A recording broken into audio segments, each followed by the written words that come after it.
Hola, querido ser fantástico.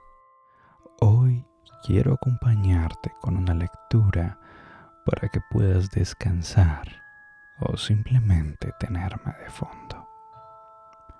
Así que por favor, déjate llevar por mi voz mientras te leo Nyarlathotep de H.P. Lovecraft.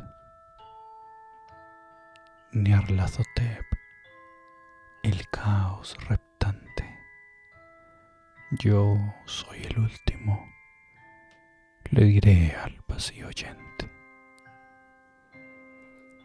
No recuerdo bien cuándo empezó, pero fue hace meses. La tensión general era horrible.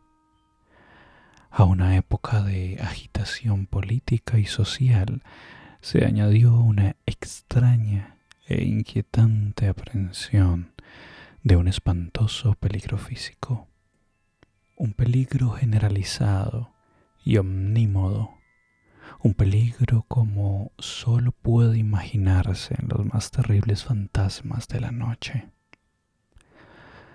Recuerdo que la gente iba de un lado a otro con rostros pálidos y preocupados, y susurraba advertencias y profecías que nadie se atrevía a repetir conscientemente ni a reconocer que había oído. Un sentimiento de culpa monstruosa se apoderaba de la tierra, y de los abismos entre las estrellas salían corrientes heladas que hacían temblar a los hombres en lugares oscuros y solitarios. Hubo una alteración demoníaca en la secuencia de las estaciones.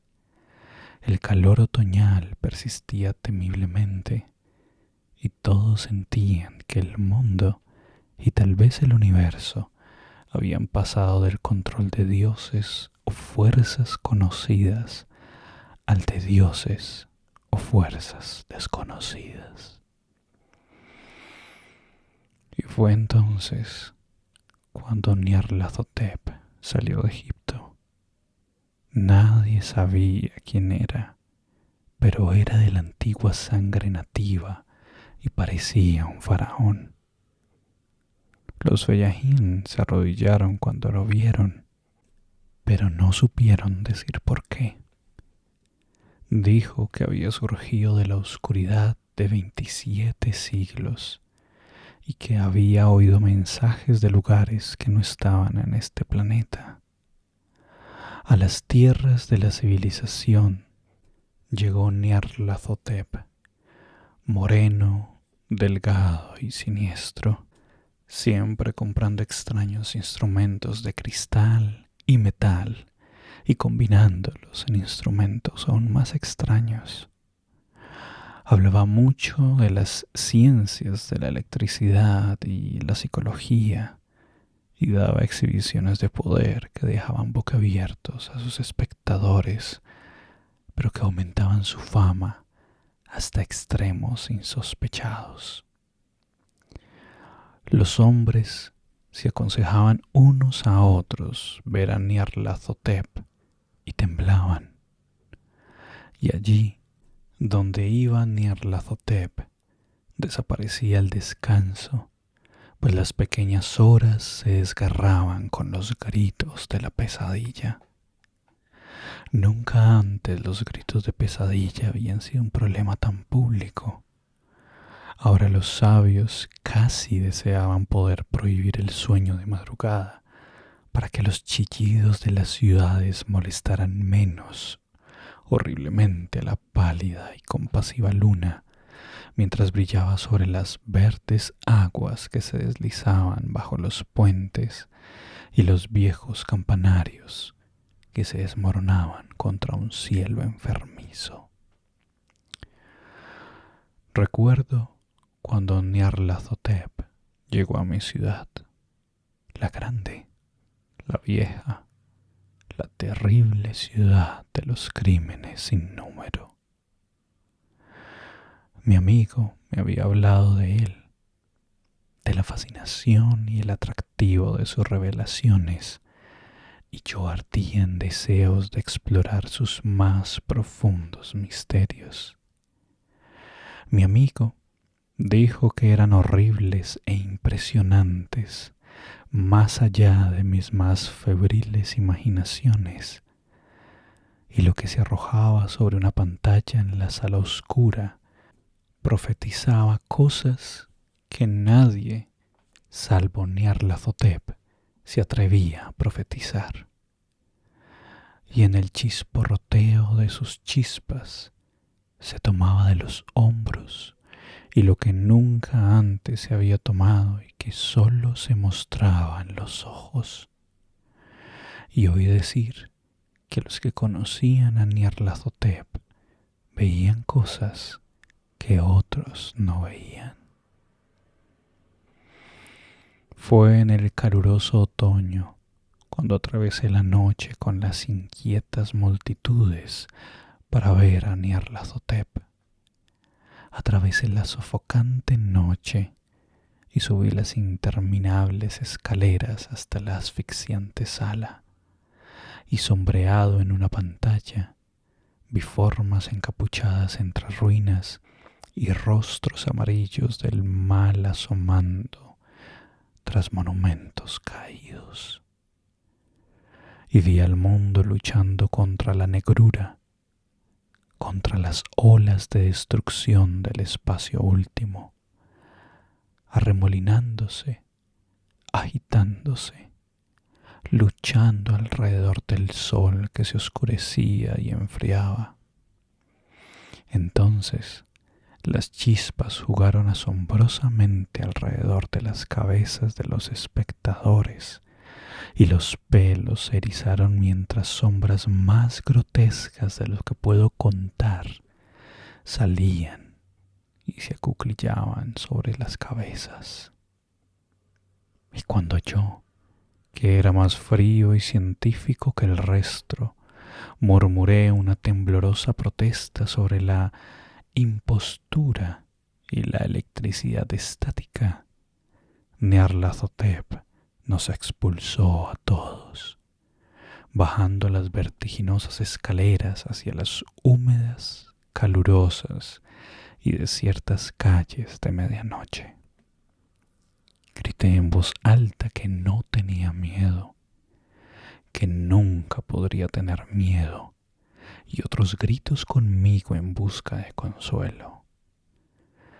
Nos jurábamos unos a otros que la ciudad era exactamente la misma y que seguía viva, y que cuando las luces eléctricas empezaron a apagarse, maldijimos a la compañía una y otra vez, y nos reímos de las caras raras que poníamos. Creo que sentíamos que algo bajaba de la luna verdosa, porque cuando empezamos a depender de su luz, nos desviamos en curiosas formaciones de marcha involuntaria y parecíamos conocer nuestros destinos, aunque no nos atrevíamos a pensar en ellos. Una vez miramos al pavimento y encontramos los bloques sueltos y desplazados por la hierba, con apenas una línea de metal oxidado que indicara por dónde había pasado los tranvías. Y otra vez vimos un vagón de tranvía, solitario, sin ventanas, destartalado y casi de costado. Cuando miramos hacia el horizonte, no pudimos encontrar la tercera torre junto al río y nos dimos cuenta de que la silueta de la segunda torre estaba rasgada en la parte superior. Entonces nos dividimos en estrechas columnas, cada una de las cuales parecía dibujada en una dirección diferente.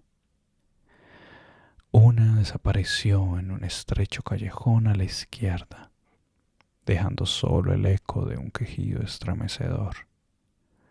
Otra se metió por una boca de metro llena de maleza, aullando con una risa enloquecida. Mi propia columna fue succionada hacia el campo abierto y enseguida sentí un escalofrío que no era del caluroso otoño, pues mientras acechábamos el oscuro páramo, contemplamos a nuestro alrededor el infernal brillo lunar de las malignas nieves, nieves inexplicables y sin huellas, barridas en una sola dirección, donde se abría un abismo tanto más negro por sus paredes brillantes. La columna parecía muy delgada mientras se adentraba soñadoramente en el golfo. Yo me quedé atrás, porque la negra grieta en la nieve verde era espantosa, y creí oír las reverberaciones de un inquietante aullido cuando mis compañeros desaparecieron.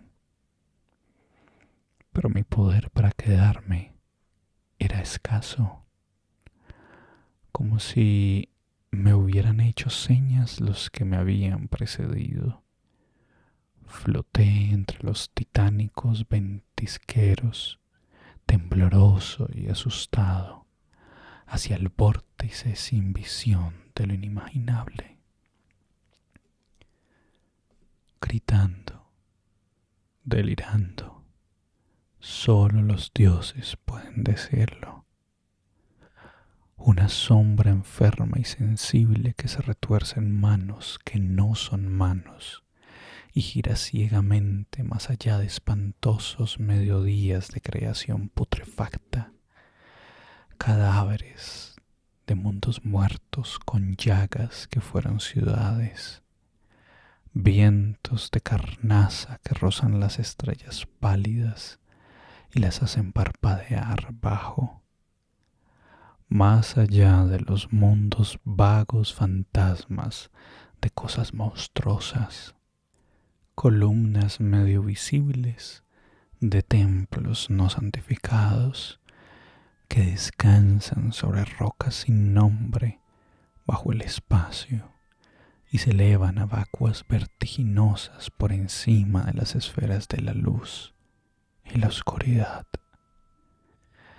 Y a través de este repugnante cementerio del universo, el sordo y enloquecedor redoble de tambores y el delicado y monótono quejido de flautas blasfemas procedentes de cámaras inconcebibles y sin luz más allá del tiempo, el detestable golpeteo y el repiqueteo al son de las cuales danzan lenta, torpe y absurdamente los gigantescos y tenebrosos dioses últimos, las gárgolas ciegas, sin voz y sin mente, cuya alma es Nyarlathotep.